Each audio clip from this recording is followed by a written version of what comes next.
기독교는 종교가 아닌 생명입니다. 아멘. 맞나요? 그렇습니까? 여러분 그렇게 믿습니까? 그리고 여러분 그렇게 정말 알고 계신 건가요? 네, 그렇죠. 기독교는 종교가 아니고 바로 생명이에요. 디모데전서 2장 4절 말씀을 보면요, 이런 말씀이 있어요. 같이 읽어보겠습니다. 시작. 하나님은 모든 사람이 구원을 받으며 진리를 아는 데 이르기를 원하시느니라. 아멘. 하나님이 원하시는 게 무엇입니까?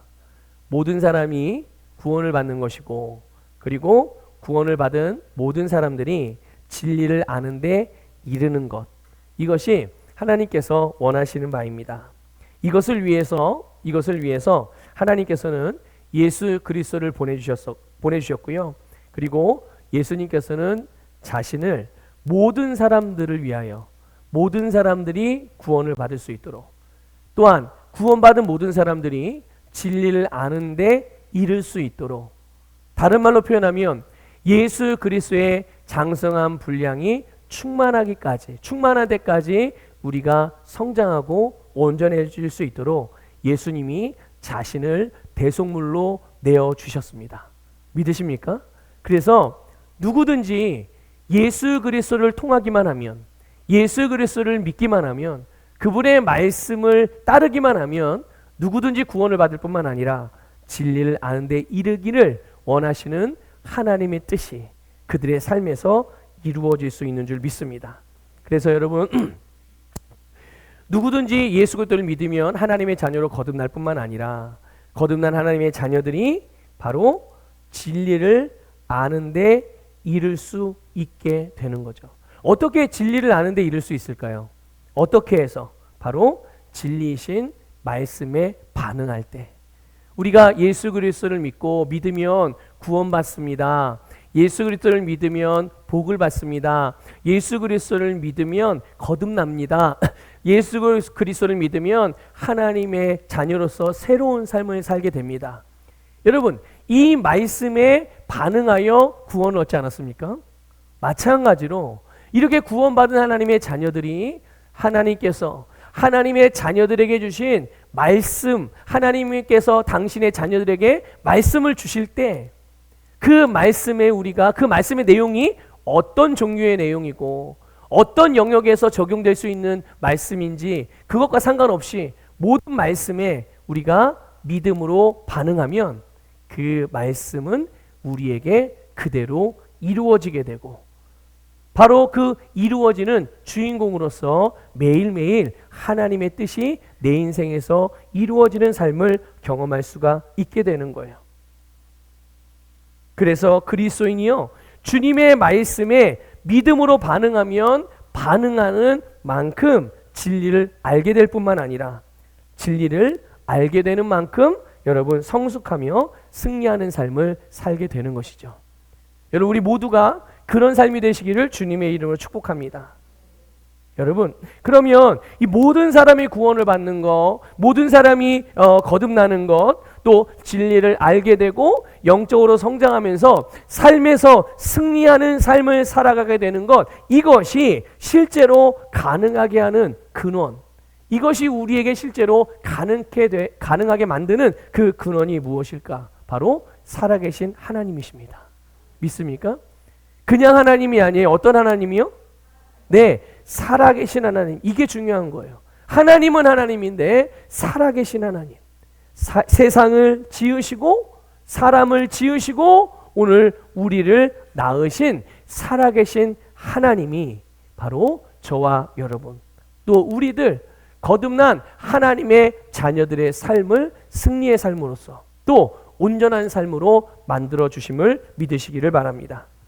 세상은 기독교를 여러 가지 종교 중에 하나라고 말해요. 그리고 학문적으로도 사회학적으로도 종교학적으로도 그렇게 분류를 합니다. 그래서 기독교를 이 세상에는 여러 가지 현대사회에 여러 가지 종교가 있지만 그 중에 하나가 기독교고, 또 뭐 이게 감사한 건지 모르겠는데 그래도 이 기독교를요 고등종교로 분류했어요. 고등종교.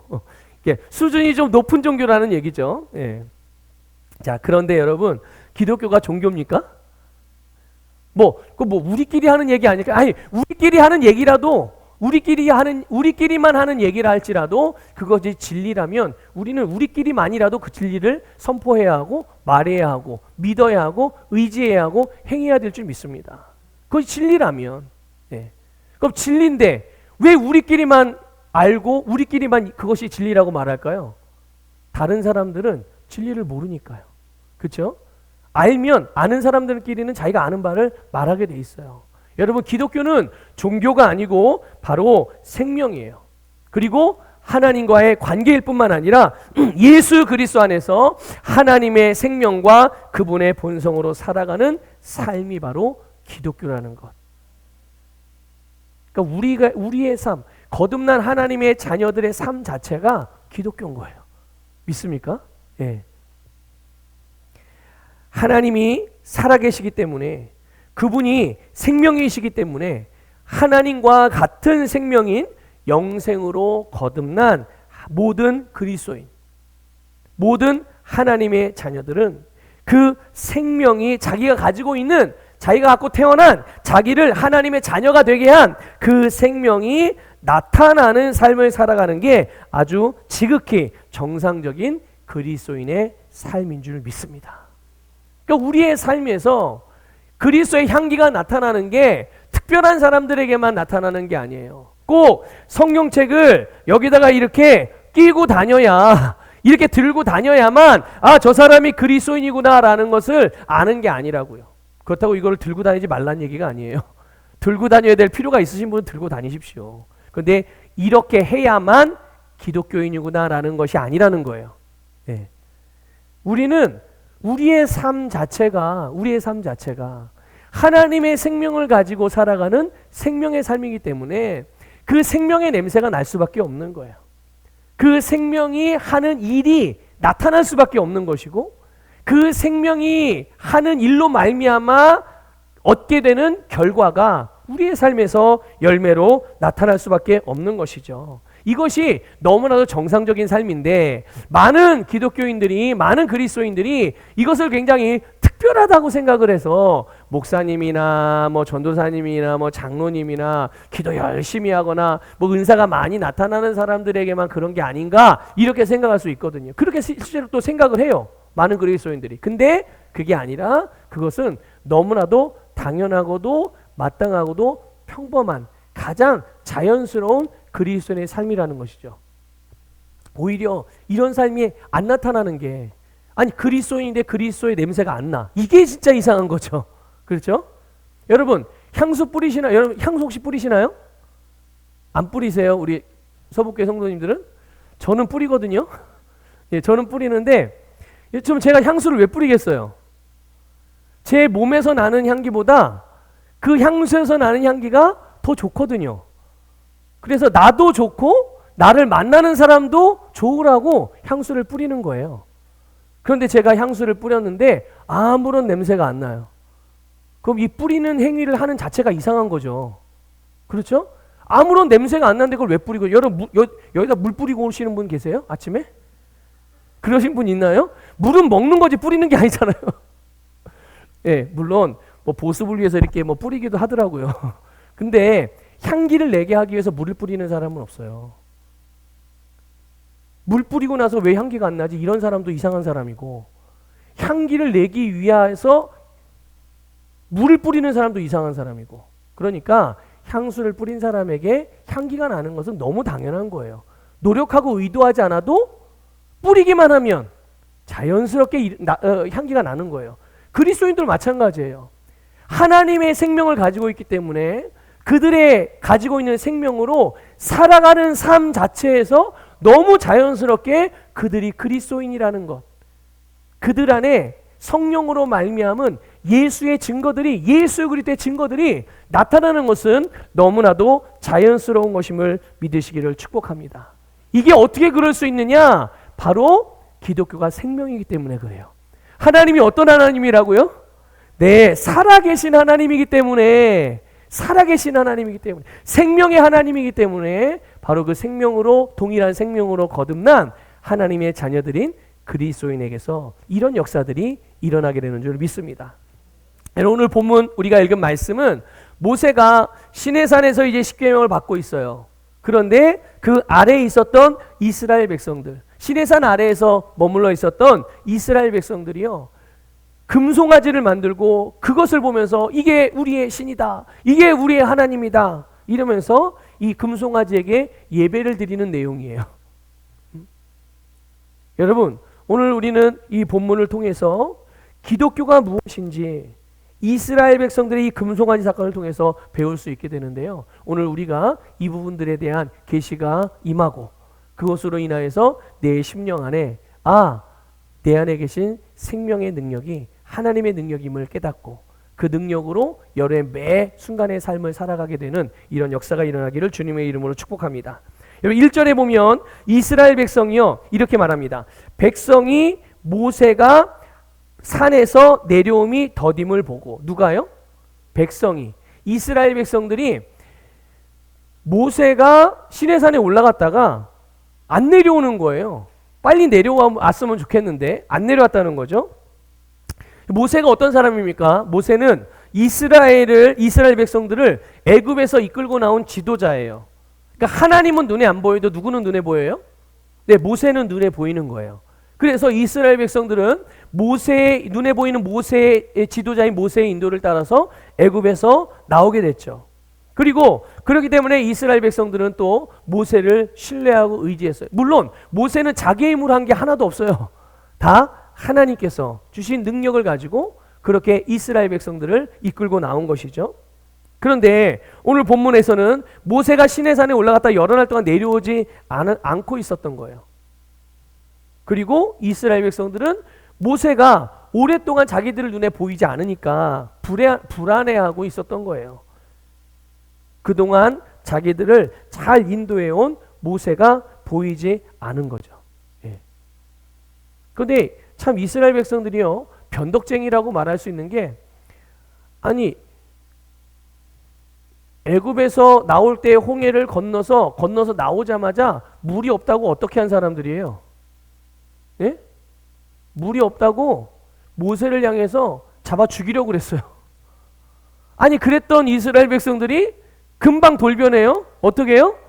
왜 모세가 안 보이지? 우리의 지도자인 모세님이 왜 안 보이지? 이러고 있는 거예요. 예. 그래서 모세가 보이지 않으니까 이 이스라엘 백성들이요, 아론이 누구죠? 아론은 모세 형이기도 하고 대제사장이란 말이에요. 예, 대제사장이에요. 근데 그 아론에게 이렇게 말해요. 우리를 인도할 신을 만들어 주세요. 이렇게 말합니다. 누가요? 이스라엘 백성들이 아론에게 도움을 요청을 하는 거예요. 우리를 인도할 신을 만들어 주세요. 지금까지는 모세가 자기들을 인도했는데 모세가 보여요, 안 보여요? 지금 어디 가 있는지는 알긴 알겠는데 보이지 않으니까 확신이 없다는 얘기예요. 네. 그래서 자기들을 인도할 신, 근데 그 신을 어떤 형태로 만드느냐, 금송아지 형태로 만드는데 중요한 거는 금송아지 모양이 중요한 게 아니에요. 눈에 보이는 신을 만들어 달라는 거예요. 눈에 보이는 신, 자기들의 눈으로 볼 수 있는 신을 만들어 주십시오. 이렇게 아론에게 요청을 해요. 여러분, 하나님은 보이는 분이에요, 안 보이는 분이에요? 네, 하나님은 보이지 않는 분이세요. 그래서 여러분, 여호와 신앙은 근본적으로 보이지 않는 하나님, 그러나 분명히 살아계셔서 이스라엘의 하나님이 되시고 그들을 구원하시고 그들에게 약속을, 그들에게 하신 말씀을 지키시고 그대로 행하시고 이루시는 분이라는 것을 믿으시길 바랍니다. 이것이 바로 기독교입니다. 이게 기독교인 거예요. 그런데 여러분, 많은 기독교인들이 이 자기가 믿고 있는 이 예수 그리스도, 자기가 의지하고 있는 하나님을 믿는 신앙이 어떤 특징을 가지고 있는지 잘 모르는 거죠. 그래서 보이지 않는 하나님을 믿고 보이지 않는 예수 그리스도를 믿어요. 하지만 어떤 하나님이라고요? 분명히 살아계신 하나님이고 나를 구원하신 하나님이고 나와 함께 하신 하나님이시고 나를 최고의 삶으로 인도하신 하나님이거든요. 그런데 그 하나님을 의지하면서 동시에 무엇을 추구하느냐? 자꾸만 보이는 것을 추구하고 들리는 것을 추구하고 만질 수 있는 것을 추구해요. 그래서 뭔가 보여주고 느끼게 해주고 나타내주면 그걸 보고 내가 믿겠다. 내가 그걸 보고 따라가겠다. 이런 그리스도인들이 많이 있죠. 그러나 여러분, 바로 기독교는 여러분 감각을 의지하지 않습니다. 감각을 따르지 않아요. 무엇을 의지하죠? 눈에 보이지 않지만 하나님의 말씀을 의지합니다. 말씀을 의지하는 것이 기독교예요. 말씀을 따르는 것이 기독교예요. 종교는 감각을 의지한다고 말씀을 드렸어요.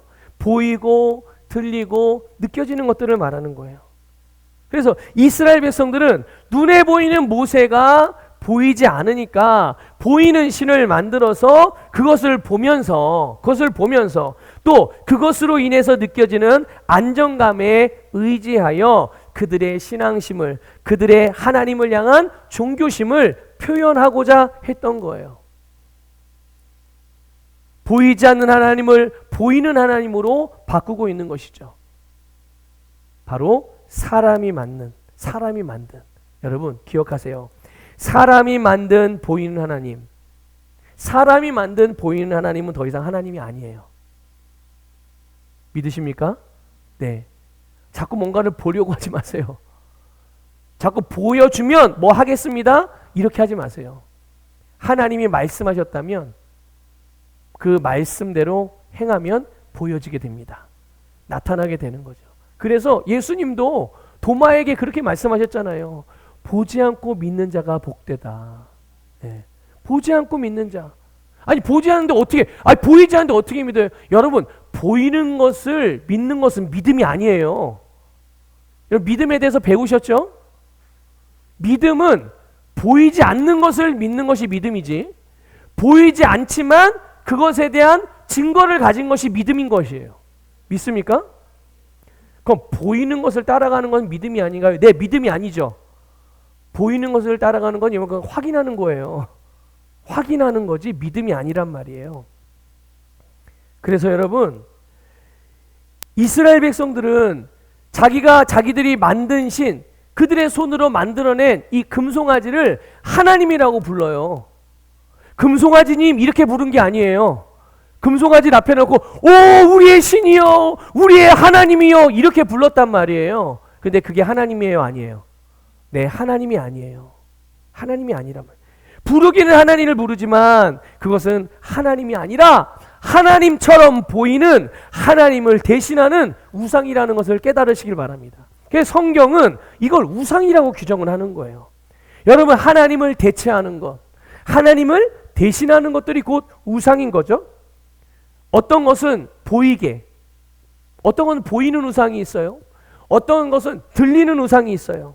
어떤 것은 형상이나 모습이 보이진 않아요. 또 물질은 아니에요. 그런데 어떤 것은 느낌으로 느껴지는 그것을 우상으로 삼는 자들도 있어요. 이런 것들을 의지해서 움직이고, 이런 것들을 의지해서 결정하고, 이런 것들을 의지해서 선택하는, 단순하게 말하면 내 삶의 모든 결정과 선택과 행함의 기준이 되는 것들, 그게 하나님이 아니라면 다 우상이란 얘기죠. 믿습니까? 예. 나는 누구누구 때문에 이렇게 해. 근데 나는 누구누구 때문에 이렇게 할 수 없어. 근데 하나님의 말씀은 그렇게 행해라, 아니면 행하지 말아라, 이렇게 말씀하고 있는데, 하나님이 행하라고 말해도 나는 누구누구 때문에 나는 이렇게 하지 않을 거야. 그럼 이 사람에겐 하나님은 누가 하나님이죠? 무엇이 하나님입니까? 하나님이 하나님이에요? 아니면 자기가 믿고 의지하는 사람이 하나님이에요? 믿고 의지하는 사람이 하나님. 이 사람은 하나님을 하나님이라고 불러도 실제로 본인이 여기고 있는 신은 누구예요? 자기의 선택과 결정의 기준이 되는 그 존재가 그 사람에게는 하나님이 되는 거예요. 이걸 뭐라고 말한다고요? 성경에서? 네, 이게 바로 우상입니다. 여러분, 하나님은 이미 이스라엘 백성들에게 십계명이라는 말씀을 주셨어요. 믿습니까? 네, 우리 출애굽기 20장에서 봤잖아요. 이미 십계명이라는 말씀을 주셨어요. 그 계명 중에 1계명부터 3계명이 어떤 내용입니까? 하나님 외에 다른 신을 두지 말아라. 하나님 이외에 다른 신을 두지 말아라. 또 자기를 위해서, 나를 위해서, 하나님을 위해서가 아니라 나를 위해서 어떤 형상과 어떤 재료로도 우상을 만들지 말아라. 또 하나, 하나님의 이름을 망령되이 부르지 말아라. 하나님의 이름을 망령되이 부르는 게 뭐예요? 아무거나 하나님이라고 부르는 거예요. 아무거나 보고. 예. 난 이것 때문에 살아. 난 이것 때문에 구원받았어. 이게 나를 구원해. 이게 나를 성공시켰어. 이게 나를 행복하게 해줘. 우리의 인생의 근본이 되어주시는, 우리의 모든 인생의 근원이 되어주시는 하나님 이외에 다른 것들을 향하여 이렇게 하나님처럼 여기고 그렇게 부르고 쫓아가지 말라는 거죠.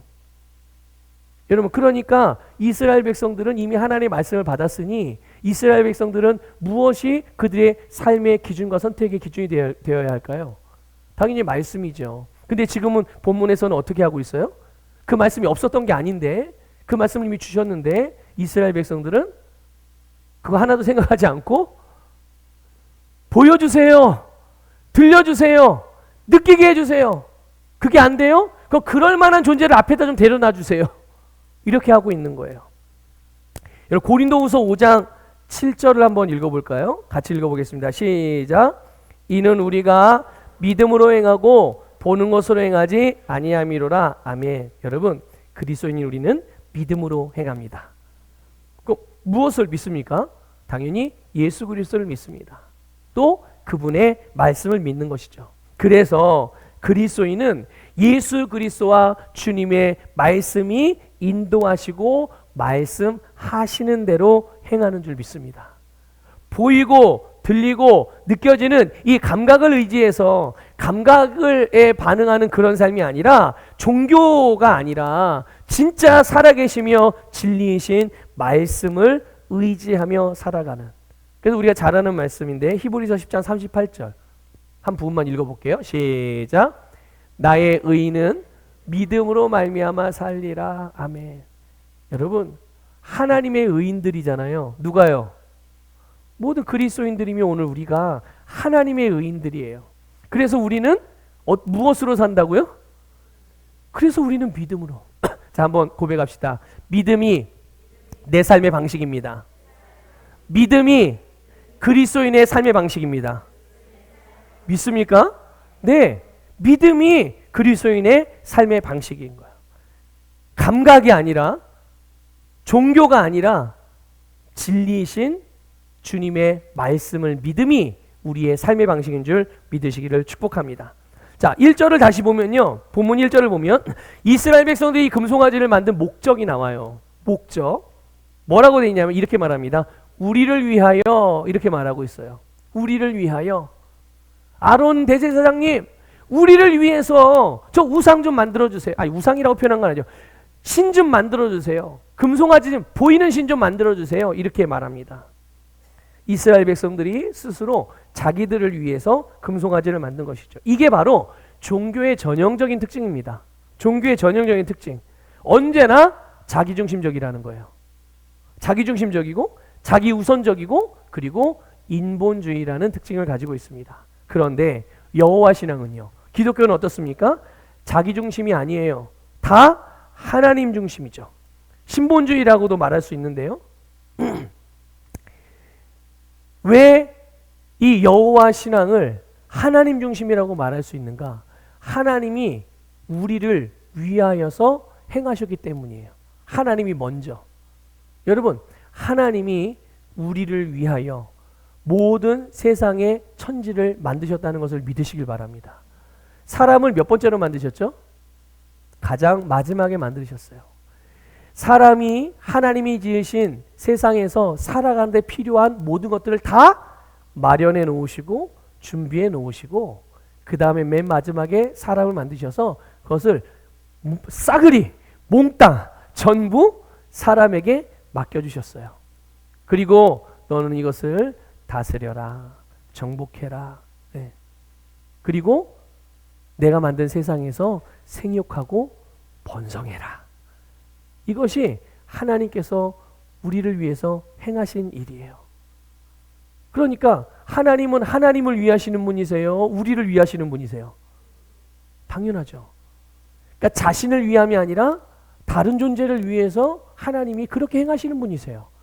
당연히 여러분 하나님의 자녀인 우리도 역시 내가 아니라 하나님과 다른 사람을 위하는 삶이 하나님의 생명을 가진 하나님의 자녀들의 마땅한 삶이라는 것을 기억하시기를 바랍니다. 그러니까 여러분 종교가 항상 자기중심적이기 때문에 이 종교적인 사람들은 모든 것이 항상 자기가 기준이 돼요. 그래서 나는 안 바뀌고 뭐만 바뀌어야 돼요? 주변이나 상황이나 다른 사람이 다 바뀌어줘야 내가 행복하고 기쁘고 즐거울 수 있는 거예요. 그런데 기독교는 하나님 중심이기 때문에 하나님을 위하기 때문에 하나님의 말씀을 기준으로 삼아서 나를 새롭게 만들어 갑니다. 다른 사람에게 이래라 저래라 강요하지 않아요. 내가 변하면 세상은 변하거든요. 믿습니까? 그래서 여러분 9절에서 보면요. 하나님 읽은 본문은 아니지만 조금 아래 9절에 보면 하나님의 백성이 하나님이 아닌 자기들을 위하는 그들의 태도에 대해서 하나님께서 이렇게 말씀하세요. 뭐라고 말씀하시냐면 목이 뻣뻣한 백성이로다. 이게 누가 하신 말씀이에요? 하나님이 하신 말씀이에요. 목이 뻣뻣한 백성이로다. 이거를 새번역 성경에서는 뭐라고 어떻게 번역했냐면 이렇게 번역했어요. 이 얼마나 고집이 센 백성이냐. 이 얼마나 고집이 센 백성. 목이 뻣뻣하면 조금 추상적으로 들리죠.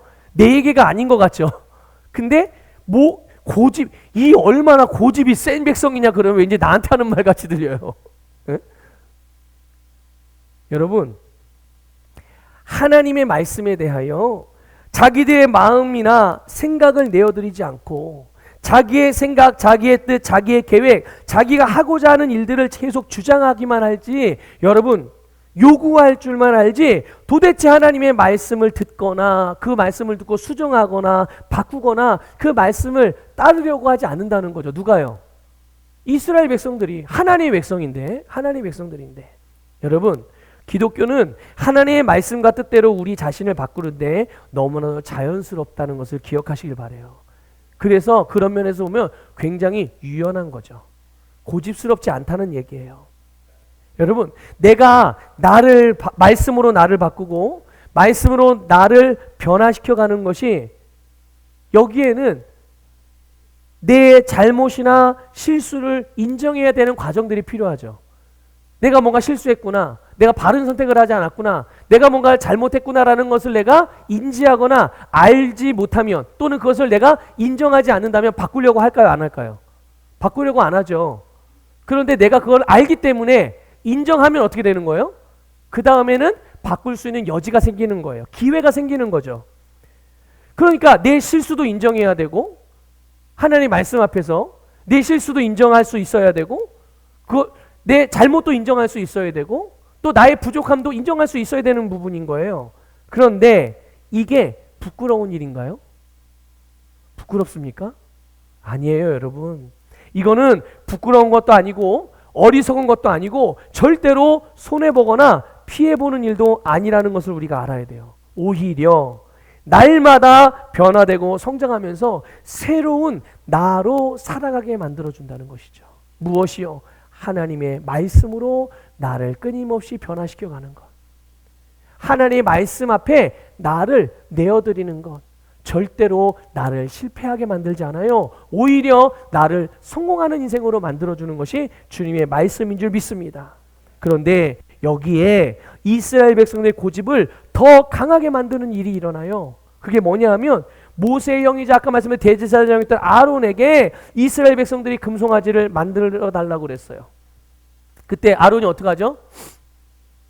아론이 어떻게 합니까? 아주 적극적으로 그들의 요구를 들어줘요. 대제사장은 하나님이 세우신 지도자입니다.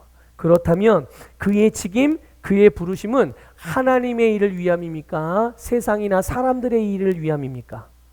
하나님의 일을 하기 위함인 거예요. 여러분 오늘 그리스도인들을 주님께서 부르시고 표현하실 때 이렇게도 표현하셨어요. 너희는 왕 같은 제사장이다. 믿습니까? 목사만 제사장이 아니라 오늘 예수 그리스도를 믿는 모든 그리스도인들도 왕 같은 제사장들이에요. 그러면 왕 같은 제사장들은, 이 제사장들은 누구를 위하는 삶을 살아가는 게 그들의 모토가 되어야 됩니까?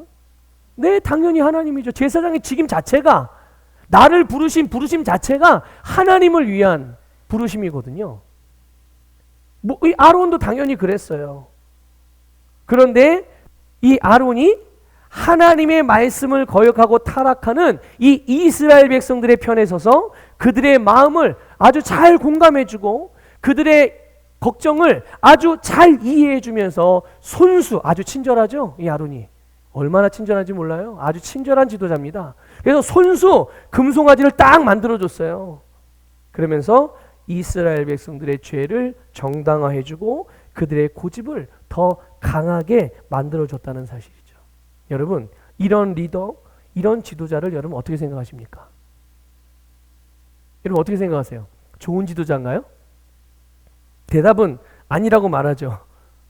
대답은. 이제 이 부분에 대해서 다음 주에도 한 번 더 또 설교 말씀을 통해 함께 나누긴 할 건데, 여러분, 나의 중심이 하나님의 말씀을 듣기를 원하고 내 중심이 하나님의 인도를 받기를 원하고, 그래서 이런 삶이 내가 살아갈 수 있는 가장 복받는 삶이고 축복의 삶이라는 것을 믿으시기를 바랍니다. 이걸 정말 여러분 중심으로 믿으셔야 돼요. 아까 말씀드렸죠. 이런 지도자, 아론, 지금 현재 오늘 본문에 나온 아론 같은 지도자 너무 공감 잘해주잖아요. 언제나 내 편에서 생각해주잖아요. 내 삶의 괴로움과 아픔과 불안함과 염려를 얼마나 잘 이해해주고 있습니까? 그래서 내가 원하는 대로, 그게 일단 뭐 좋은 일인지 나쁜 일인지 죄인지 아닌지 그건 둘째 치고 일단 내가 하고 싶은 일에 적극적으로 지지해 주잖아요. 얼마나 좋은 지도자예요. 좋은 지도자예요? 아니잖아요. 여러분 아니라고 대답하잖아요. 그런데 이게 내 입에서만 그렇게 판단되어지고 말해지는 것이 아니라 내 중심에도 이것이 확실해져야 된다는 얘기예요. 하나님의 말씀대로 행하는 것이 진짜 내가 축복의 삶을 사는 비결이라는 것을 여러분의 중심 안에서 이루어지게 되기를 주님의 이름으로 축복합니다. 그래서 여러분, 내가 하나님의 말씀을 대할 때, 하나님의 말씀을 들을 때, 그것을 내가 듣고 받고 배웠을 때 내 심령 안에서 기쁨이 있고 평안함이 있어야 되는 거예요. 그게 내 안에서 그 말씀이 이루어지고 있는 일이라는 것을 믿으시길 바랍니다. 그게 믿는 거예요. 그런데 말씀을 듣고 그 내용도 이해했고 내 입으로 나도 그걸 원해요, 또 나는 그것을 선택하겠습니다, 그것이 아멘입니다 라고 말했지만 그 말씀대로 따르고 행하는 일에 부담이 생긴다든지 마음이 왠지 불편하다든지 그러면 그 사람 속에서는 아직 그것이 내게 믿어지지 않고 있는 거거든요. 그럼 이런 사람들은 어떻게 해야 될까요? 이런 경우에는 아주 좋은 방법을 알려드리면 두 가지예요. 첫째는 묵상하는 거예요. 두 번째는 영으로 기도하는 것입니다. 근데 이 두 가지 방법들은 우리가 믿음의 삶을 살아가는, 영적인 삶을 살아가는 데 있어서 나를 효과적으로 영적으로 세우는 일에 가장 첫 번째 되어지는 방식들이에요. 가장 효과적으로 나를 하나님의 말씀 안에서 새롭게 만들어주고 돕는 그런 도구가 이 두 가지입니다. 하나님의 말씀을 계속 묵상하는 거예요. 안 믿어진다고 치워놓을 게 아니라 그 말씀을 들여다보고 내 입으로 말씀을 고백하고, 그러면 결국 어떻게 돼요? 내 심령 안에서 믿음이 잉태됩니다. 네, 또 확인차 한번 여쭤볼게요. 여러분, 믿음은 어떻게 해서 생기죠? 확실해요? 아니, 그냥 내가 결심하면 믿음 생기지 않을까요? 나 믿기로 작정합니다. 그럼 믿음이 생기지 않을까요? 아니에요. 내가 결정하고 막 결심해서 믿음이 생기는 게 아니라, 여러분, 성경적인 믿음은 어디서 생겨요? 하나님의 말씀에서 잉태되어지는 거예요. 그러니까 믿기를 원한다면 내가 믿기를 원하는 내용의 말씀을 묵상하면 그 말씀으로부터 그 믿음이 내게로 잉태되어져서 그 믿음으로 말미암아 내가 그 믿음의 삶을 경험할 수가 있게 되는 거예요. 그리고 그것들이 상황이나 환경이나 또는 악한 그 사단의 여러 가지 유혹이나 이런 것들로 인해서 내가 변화되고 새롭게 되는 것을 마귀가 원하지 않죠. 그러니까 자기가 할 수 있는, 자기가 가용하고 사용할 수 있는 모든 도구들을 동원하여서 내가 그렇게 되는 것을 회방한단 말이죠. 그럼 그 회방을 견디고 그것을 이길 수 있도록 내가 그렇게 영적으로 민감하게 반응할 수 있도록, 그래서 내 안에 하나님이 주신 그 하나님의 능력, 예수 그리스도의 능력을 내가 어느 때든지 잊어버리지 않고 사용할 수 있도록 그렇게 나를 영적으로 세워주는 일이 또 영으로 기도하면서 일어나는 일이에요. 영으로 기도할 때. 그러니까 여러분 안 된다고 포기하지 마시고 나는 좀 더 때가 필요한가 보다. 좀 더 기다려야 되나 보다. 언제쯤이게요? 그때가? 그때가 도대체 언제쯤입니까? 죽기 직전? 아니요. 하나님이 어느 때 그렇게 해주시 기다리지 마시고요.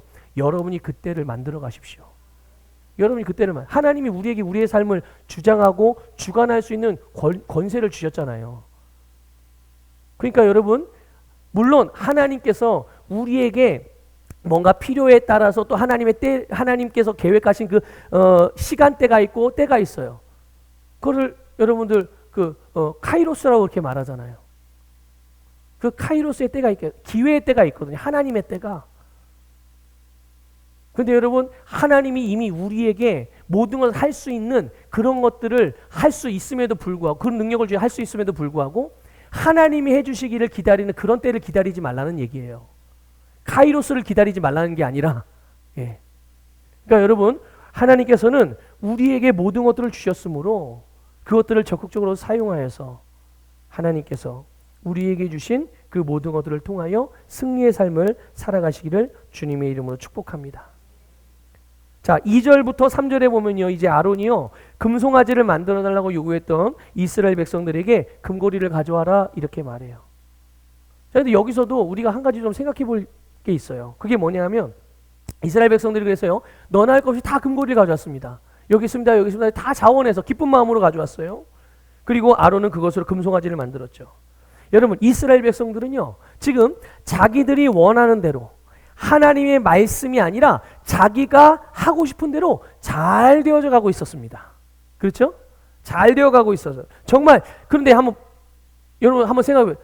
정말 이들의 삶이 잘 되어 가고 있었던 것일까요?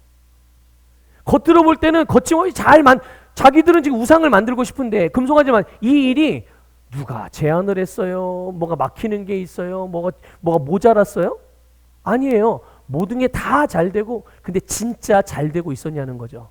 그들을 위해서. 자신을 위해서 진짜 잘 되고 있었는가?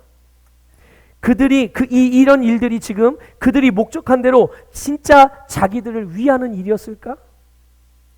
여러분 이들이 우상을 만들기 위해서 가지고 왔던 금이 도대체 어디서 난 걸까요? 자, 이들 지금 금 가져왔잖아요. 다 금고리 가져왔잖아요. 이 금 어디서 난 걸까요? 예? 그들이 애굽에서 나올 때, 그들이 애굽 땅에서 구원받았을 때 하나님이 그들을 빈손으로 나오게 하지 않았었어요. 믿습니까? 그들에게 하나님이 금도 주셨고 은도 주셨고 폐물도 주셨고 가축들도 그냥 주신 정도가 아니에요. 성경은 분명히 표현하기를 그들이 원하는 대로. 근데 그 원하는 정도가요, 여러분 아주 차고 넘쳤어요. 차고 넘쳤다는 얘기예요. 그래서 그들이 가나안 땅에 들어가기까지 어떤 것도 부족하지 않도록. 믿습니까? 네. 그렇다면 이제 그들은 이제 하나님께서 그들에게 주신 것을 가지고 무엇을 할 수 있고 또 어떻게 사용할 수 있을까요?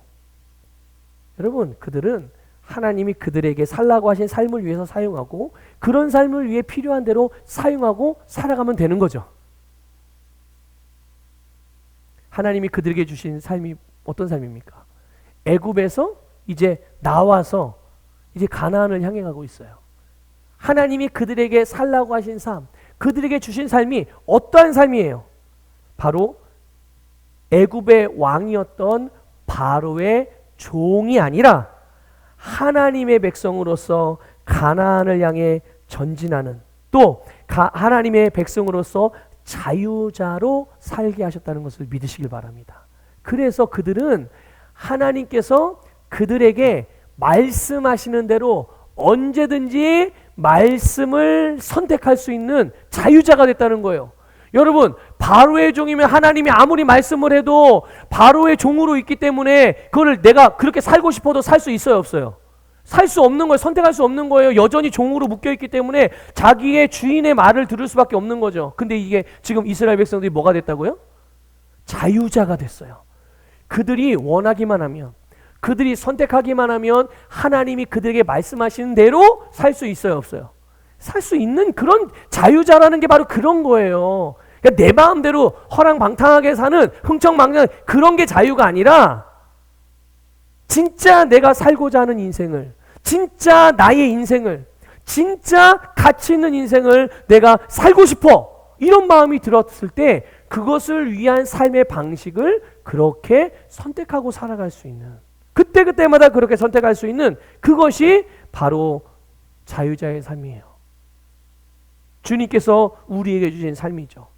주님이 우리를 부르신 그 부르심을 언제나 선택하여 언제나 그 부르심을 따라 살아갈 수 있는 것이 오늘 우리의 삶인 줄 믿으시기를 축복합니다. 그래서 여러분, 이스라엘 백성들이 이 하나님이 주신 것들을 가지고 오늘 본문에서 나오는 금송아지를 만들기 전에 이 사람들은 뭘 만들었어요? 먼저 가만히 생각해 보세요. 우리가 그동안 출애굽기 말씀을 요 직전까지 잘 배웠던 말씀을 잘 기억해 보세요. 하나님이 그들에게 넘치도록 주신 것을 가지고 이 사람들은 뭘 하고 살았어요? 하나님의 집인 성막을 짓는데 자원하고 기쁨으로 오죽하면 이제 그만 좀 가져오세요. 모세가 이렇게 해야 될 정도로, 이렇게 해야 될 정도로 하나님의 일을 위해서 그들의 모든 마음과 뜻과 생각과 삶을 다 쏟아 부었다는 것이죠. 이게 바로 하나님이 그들에게 살게 하시는 삶이에요. 믿습니까? 놀랍게도 그렇게 모세가 그만 갖고 오셔도 됩니다라고 말할 정도로 그렇게 헌신적으로 다 쏟아 부었음에도 불구하고 여전히 그들에게는 모자람이 없어요. 아직도 자기가 삶을 살아가는 데 필요한 모든 것들이 충분하게 남아있었다는 사실이에요. 근데 이제 그걸 가지고 뭐 하는 거예요? 이제 그걸 가지고 하나님이 아니라 우상을 만드는 데 사용하고 있었던 거죠. 여러분, 하나님이 예수님을 통해서 우리에게 주신 것은요, 주님께서 우리에게 살라고 하신 삶을 살기에 충분한 것들인 줄 믿으시길 바랍니다. 우리가 거듭난 하나님의 자녀로, 예수 그리스도의 제자로, 주님의 대사로서 세상의 빛과 소금으로 하나님을 위하고 다른 사람을 위해서 살아가는 게 우리의 삶의 목적이죠. 하나님께서 우리에게 살라고 하신 삶인 줄 믿습니다. 그런데 이렇게 살아가는 데 필요한 모든 것들이 이미 우리에게 부어졌음을 믿으십시오. 이게 바로, 이런 삶이 바로 진짜 나를 위한 삶인 거예요. 이게 진짜 우리를 위한 삶인 줄 믿으시기를 축복합니다. 하나님을 위하고 다른 사람을 위해 사는 것이 어떻게 나를 위하는 삶이 될 수 있나요?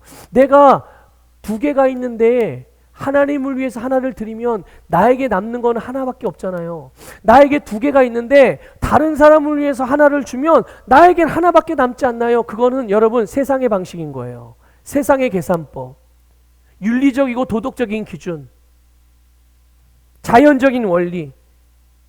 그런데 여러분, 우리가 하나님을 위하고 우리가 주의 말씀을 따라서 또 주의 목적을 따라서 다른 사람을 위하면 여러분, 하나님이 우리를 위하신다는 것을 믿으시길 바랍니다. 아니, 그 전부터 이미 하나님은 우리를 위하고 계시다는 것을 믿으시기를 축복합니다. 내가 이기적이고 자기중심적으로 나를 위하지 않아도 내가 나를 그렇게 위하는 삶보다 하나님이 나를 위하는 삶이 훨씬 더 좋은 삶입니다. 이게 바로 베스트의 삶인 거예요. 아니, 내가 나를 이기적인 마음으로 자기중심적으로 내가 나를 위하는 삶도 좋은 삶일 수 있어요. 그런데 더 좋은 삶이며 가장 좋은 삶은 하나님이 나를 위하시는 삶이에요. 그래서 하나님께서 나를 위하시는 일들이 우리의 삶에서 열매로 나타나서 그 열매가 곧 나의 승리하는 인생이 되는 줄 믿습니다.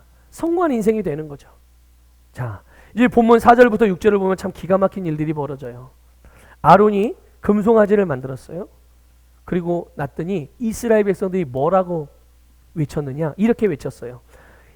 자기들끼리 서로 그러는 거예요. 자기들끼리 이스라엘아, 이는 너희를 애굽 땅에서 인도하여 낸 너희의 신이로다. 황당하죠?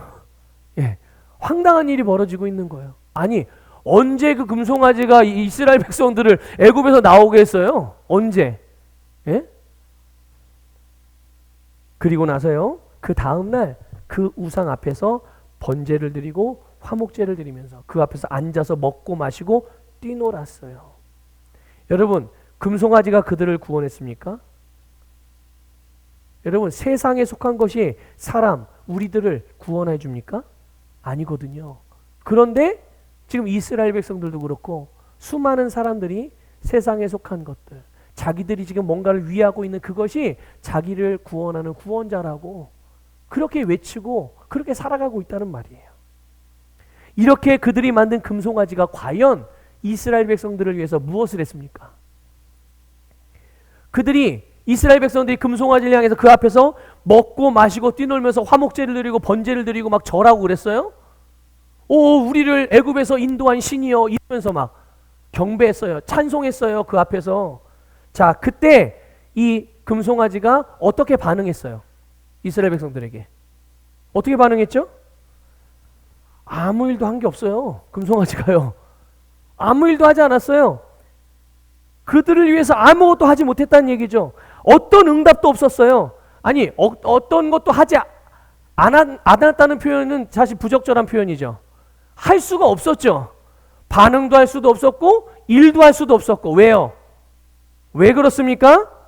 생명이 없으니까요. 생명이 없으니까. 그냥 사람이 만든 금덩어리일 그 이해상도 이하도 아닌 거예요. 종교는 여러분 일방통행이라는 걸 아셔야 돼요. 종교는 뭐라고요? 일방통행이에요.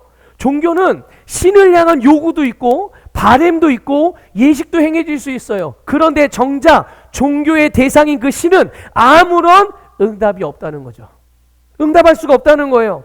그래서요, 종교인들의 종교 생활은 자기 만족 그 이상도 그 이하도 아니에요. 누구 만족이요? 네, 자기 만족이냐. 내가 그냥 절에 가서 뭐 한 번 했다. 내가 신에게 기도 한 번 했다. 그걸로 자기 위안 삼는 거예요.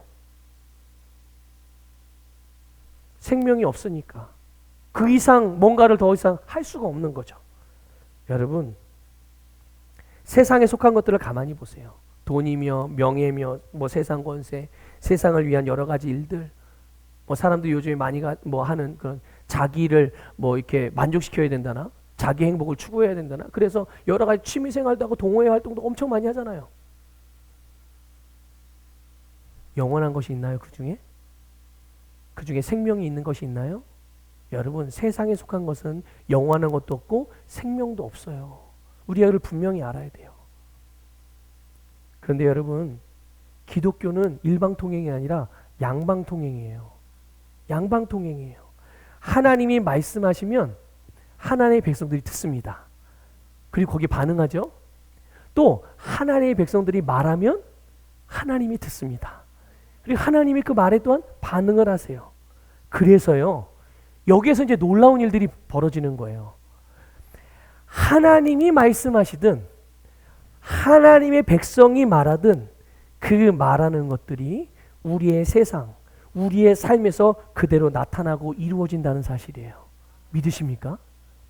하나님이 말씀을 하시든 우리가 말하든 간에 말하는 모든 내용들이 우리의 삶에서 그대로 나타나고 이루어지는 거예요.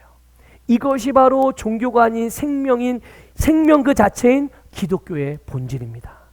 그리스도인은 하나님의 생명으로 거듭난 생명의 사람들이에요.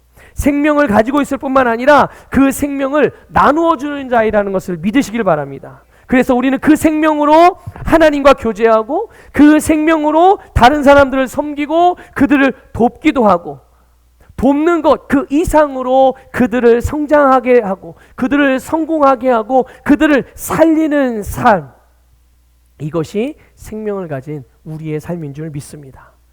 주님께서 그렇게 하셨기 때문에 우리도 그 일을 하는 거예요. 믿습니까? 여러분이 믿고 여러분을 구원하고 여러분을 온전케 하시는 주님이 그 일을 하셨기 때문에 그분의 자녀인 우리도 그 일을 하는 거예요. 믿습니까? 여러분, 그리스도인은 감각이 아니라 말씀에 믿음으로 반응하는 자들이에요. 믿음의 그 말씀에 우리의 믿음을 합하는 자들임을 믿습니다. 여러분 한번 점검해 보세요. 여러분 주님의 말씀에 여러분의 믿음을 합하고 있습니까? 주님께 들려주시는 말씀, 선포되어지는 말씀, 계시해 주시는 그 말씀, 알게 하시는 말씀에 여러분의 믿음을 지금 더하고 계세요? 그래서 주님의 몸된 교회 그리고 지체들은 한 몸으로 연합하는 겁니다. 여러분, 하나님의 말씀에 내 믿음을 더하기 때문에 자연스럽게 연합되어지고 하나로 움직이게 되는 거예요. 여러분, 왜 말씀에 우리 자신을 연합시키는 거예요? 왜 말씀에 나를 거기다가 더하는 것입니까?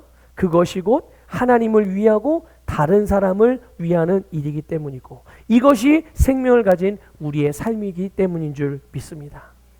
생명으로 하나님과 우리가 하나 된 삶, 예수 그리스도 안에서 하나님과 교제하고 연합하는 삶, 그 생명으로 주님의 몸으로서 우리가 하나 되어져서 연결되어져서 우리가 같은 비전을 가지고 같은 마음을 품고 같은 생각으로서 같은 말을 하며 같은 방향으로 함께 달려가는 것이에요. 이것이 우리의 삶이라는 것을 믿으시고 여러분, 기독교는 종교가 아니라 생명이고 나는 그리스도인이므로 생명의 삶을 살아가는 자라는 사실을 믿으시기를 바라고요. 그 생명은 내가 억지로 나는 생명이다 뭔가를 의도적으로 뭔가를 하려고 하지 않아도 생명의 증거들을 갖고 있고 그것을 나타내고 보여주는 자들이에요. 여러분의 모든 삶이 생명의 증거가 나타나는 그런 삶이 되기를 주님의 이름으로 축복합니다.